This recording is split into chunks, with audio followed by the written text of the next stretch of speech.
Have you ever heard the phrase, an enemy is a friend who waits? Well, it's actually been said that men are more likely to repay a favor than return one. Why? Because gratitude can be a real burden, while revenge can bring us pleasure. Let me tell you about Henry Kissinger. Back in 1971, during the Vietnam War, he was the target of an attempt to kidnap him. But instead of calling in the authorities, he decided to take a different approach. He invited 3 of his would-be kidnappers over for a meeting without telling anyone else. And you know what? It worked. They were completely won over by his words.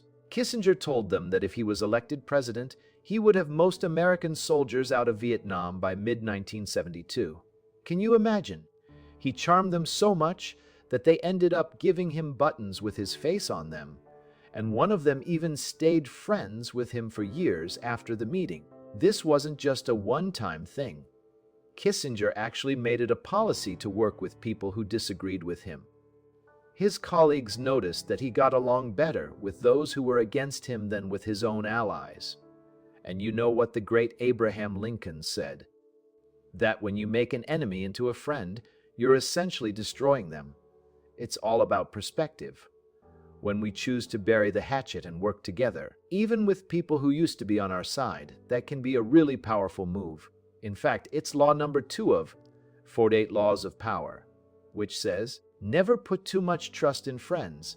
It sounds counterintuitive, but sometimes the best way to get what we want is by working with people who might not have our backs.